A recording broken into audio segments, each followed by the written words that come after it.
669 54 64 09.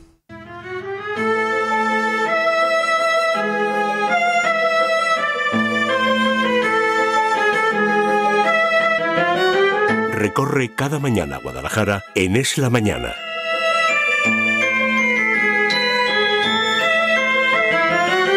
Una y 9 minutos, lunes 29 de octubre, se lo digo con toda la intención del mundo, tanto la hora como el día, la hora por aquello de si todavía hay alguien despistado con el cambio de horario, y el día sobre todo porque el día, el 29 de octubre, ya rozando con ese final de mes, nos va a condicionar mucho el contenido que les traemos habitualmente a estas horas los lunes, ese que nos hace recorrer la historia de nuestra provincia, de nuestra tierra, siempre con nuestro viajero del tiempo, que es José Luis Solano, hoy con ganas de eso, de ajustarse mucho a la fecha en la que estamos a punto de vivir. ¿Qué tal, José Luis? Muy buenos días. Muy buenos días, Mónica. Pues es cierto, ya con esto del cambio de hora y ya desterrando la ropa de verano y desterrando aquellos recuerdos de cuando salíamos a las terrazas a tomar una cañita. Fíjate qué tiempos aquellos. Yo no sé si esto revertirá en los próximos días, porque todo esto era fruto de una ola polar. De hecho, hace un momento estábamos hablando que en Sigüenza, con su concejala, con la concejala de Economía y Hacienda, recordaban, vamos, de hecho vienen de celebrar otros días de los santos,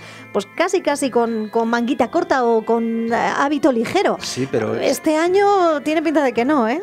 Ya, pero es que es lo que ahora se llama ciclogénesis termal, no sé qué tal, ola de frío polar, o tal. Antes era lo de decir, mira, que estamos casi en noviembre, échate una chaquetita. Pues es lo mismo. Lo que pasa es que con esos nombres que le dan, ciertamente asustan, ¿no? Asusta. Y ya sobre todo con lo que decíamos del cambio de hora. Por cierto, ¿qué tal vas tú con los ciclos circadianos? Porque eso sí que no entienden de... No tanto por el que... Yo enseguida me adapto, no tengo problema, pero me fastidia mucho que ayer, José, ya fueran a las 7 de la tarde, fuera tan de noche, que a las 10:35 recuerdo mirar por la ventana y decir, si parecen las 3 de la mañana. Y no, es que no llegaban a ser ni las 11. Así que eso del anochecer tan pronto, yo ya sé que luego, por ejemplo, por las mañanas, pues claro, se agradece que haya más luz, pero yo soy de las que el día que por fin entre en vigor el que nos quedamos en el horario en el que tenemos que estar, pues yo seré feliz. Bueno, pues ahí... ¿Tú qué tal? Bueno, yo ya sabes que el otoño en general un poco regular, pero en fin, bien. ¿No? Pues te sienta muy bien el otoño, ¿eh? La chaquetita y el echarte. Sí, señor. Tú sí que vales. Escucha, pero que te decía que es controvertido este tema de lo del cambio de hora, porque hay gente, como sabes, que dices que no vale para nada. De hecho, hay estudios que dicen, sí, es que lo que no gastas de luz por la mañana lo vas a gastar por la noche, o si es una zona cálida, como llegas antes de casa, antes pones el aire acondicionado, pero parece ser que es efectivo en función de la latitud a la que te encuentres. En zonas más meridionales es menos efectivo, y en zonas más septentrionales es más efectivo esto del cambio de hora para ahorrar energía. Y ya sabes que luego los españoles somos muy dados a sacarle punta a todo, y ayer mismo circulaba por WhatsApp una imagen que me llegaba a mí que decía, hoy cambiamos la hora para ahorrar energía, y en nada encendemos todas las luces por si alguien se lo había creído. Pues algo así, ¿no? Pero parece ser que en función, evidentemente, si es un tema que funciona en el Ecuador, no creo que funcione en el Polo Norte. No, está claro. Bueno, pues pasando de estos extremos, digamos que en zonas a lo mejor menos cálidas sí puede encontrarse. De hecho, esto está siendo manejado. El primero que le dio una vuelta al asunto fue ni más ni menos que el primer norteamericano, Benjamin Franklin, que acostumbrado a este horario norteamericano, en un viaje a París se dio cuenta y dice, bueno, es que yo me levanto aquí igual a las 6 de la mañana, pero ya ha salido el sol. Y dice, y si la gente empezara a hacer la jornada un poquito antes, lo que nos ahorraríamos en velas.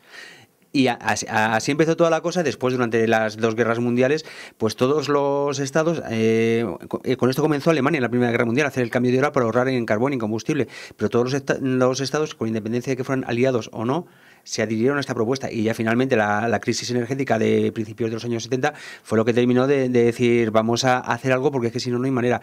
No obstante, siempre, como te he dicho, va a haber detractores, y sobre todo lo que te decía, que por mucho que cambiemos la hora, el que no entiende de cambio de hora es nuestro reloj biológico interno. Nada. En función de la luz que recibamos, nos vamos a comportar de un modo u otro se va a comportar nuestro metabolismo, los biorritmos llaman, claro. Y estos ciclos circadianos, que no es ni más ni menos que decir, estamos más activos a unas horas que otras, no tiene nada más extraño, ¿no?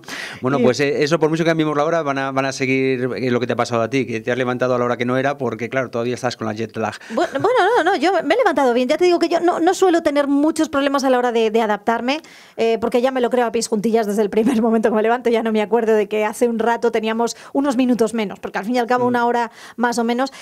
¿Sabes que uno empieza, claro, en estas épocas a oír hablar de estos cambios de horario y se hablan de muchas cosas? Y incluso yéndote más atrás en el tiempo, yo descubrí no hace mucho, a raíz de los viajes en tren, que antaño, cuando todavía no estaban unidas, que el otro día hablábamos de las líneas ferroviarias, ¿sí? Entre Madrid y Barcelona había un desfase horario de media hora. No, entre una y otra, otra localidad. Es que hasta 1901, claro. Digamos que este horario que tenemos una menos en Canarias se establecía a partir del meridiano cero, del meridiano de Greenwich, que como sabes pasa por Barcelona. Es decir, de Barcelona hacia el oeste era una hora menos. En el mismo momento, un gallego era una hora menos que un mallorquín, por ejemplo. Claro. A partir de que esto se empieza a tratar de unificar de algún modo, se empiezan a establecer los usos horarios cada 15 grados de longitud, pues es cuando se empieza a tratar de regular todo esto, pero bueno, es una de las medidas más complementarias al cambio de hora, ¿no? Y se pensarán nuestros oyentes que hoy les vamos a hablar del cambio de hora. No, señores, yo les decía que hoy es 29 de octubre y que en estas épocas hay varios asuntos que siempre ponemos sobre la mesa. ¿Cómo nos dispersamos? Uno de ellos, no, son cosas interesantes. El cambio de hora, ¿a quién no le afecta? Nos afecta a todos, eso está clarísimo. Y es uno de los asuntos que siempre sobre estas fechas empezamos a hablar porque somos víctimas del cambio de hora. Otro de esos asuntos son relativos a las fechas del calendario que están por venir, que estamos a punto de vivir, tanto, pues pasado mañana como ya, eso sí, el próximo día 1, que es festivo, es el día de Todos los Santos. Y por ahí eso sí. Por ahí van los tiros, sí, porque hoy me he adelantado un poco a este detalle monumental que propone el Patronato de Cultura del Ayuntamiento de Guadalajara, que va precisamente relacionado con todo esto que estás diciendo. El día 1 es el día de Todos los Santos y el día 2 es el día de difuntos, con lo cual el detalle propuesto por el patronato es la arquitectura funeraria de nuestra capital, de Guadalajara. Así que si te parece, vamos a por ello.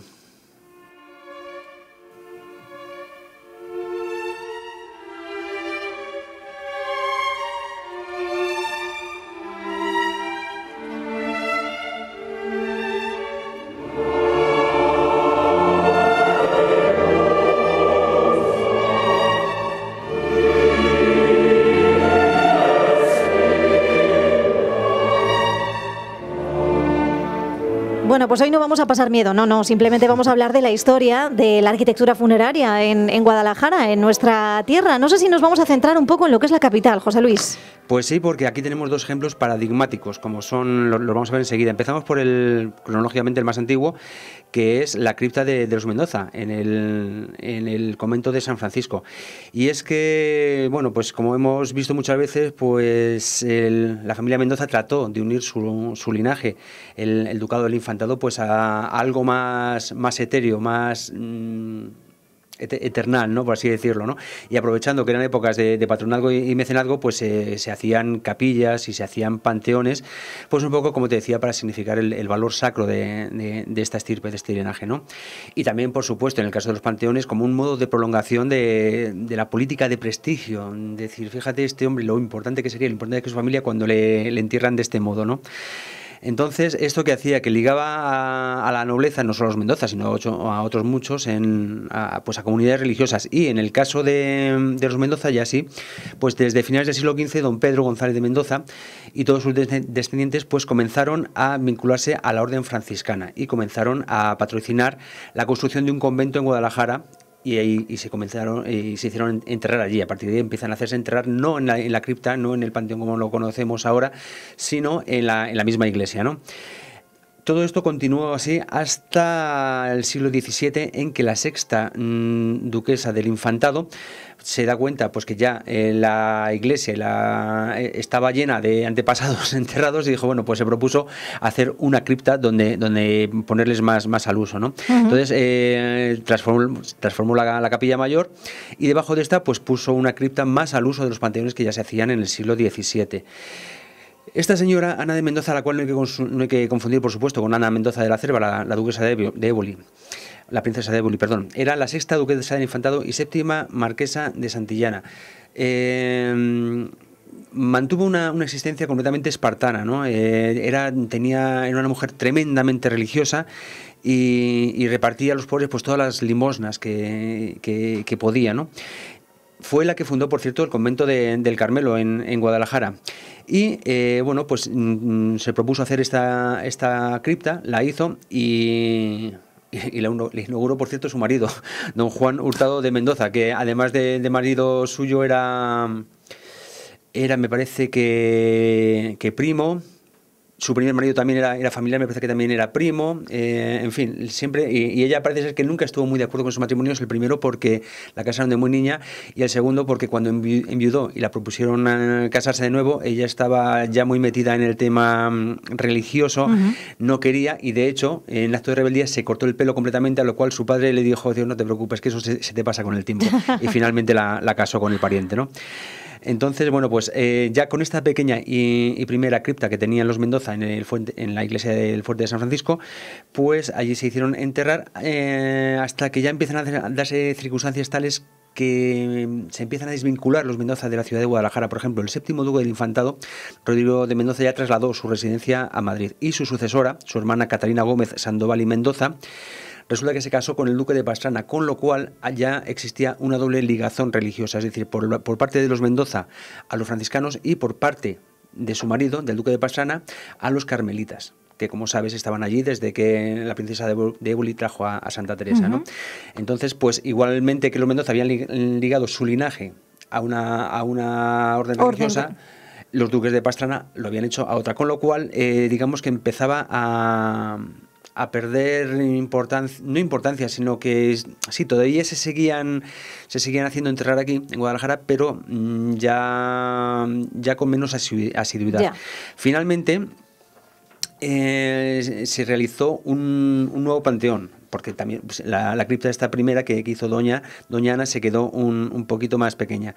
Entonces se aprovechó y se hizo un nuevo panteón mandado construir por el 10º duque del Infantado. Y este ya es el que conocemos, tenemos, ¿no? Por supuesto. Rehabilitado y reformado. Sí, efectivamente, sí, porque el nuevo panteón también pasó mucho.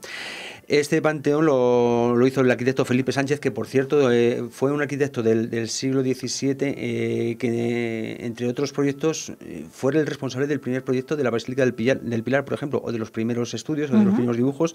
Es decir, bueno, pues a él se le encargó. Se construyó una nueva cripta debajo de la nave de la iglesia, y la antigua cripta se quedó como capilla, ¿no? Entonces este nuevo panteón, que ya se quedaba finalizado más a la moderna, más prácticamente al siglo XVIII, pues está compuesto por una escalera abovedada, 3 piezas de diferente planta y volumen según su función, y la sala esta donde están enterrados los Mendoza en sus urnas, que era o que es, vamos, de forma oval. Y bueno, pues todo muy decorado con mármoles de muchos colores que se traían de Italia. Que es lo que sigue llamando mucho la atención cuando entras, ¿verdad? En la cripta. Así es. Precioso. Así es. Decoración vegetal y todo hecho al estilo del Panteón de los Reyes del Palacio del Escorial, ¿no? Y como sabemos, los Mendoza pues era una familia muy poderosa y muy próxima y muy rica y muy próxima a la corte, y por eso dice, bueno, pues no vamos a ser nosotros menos.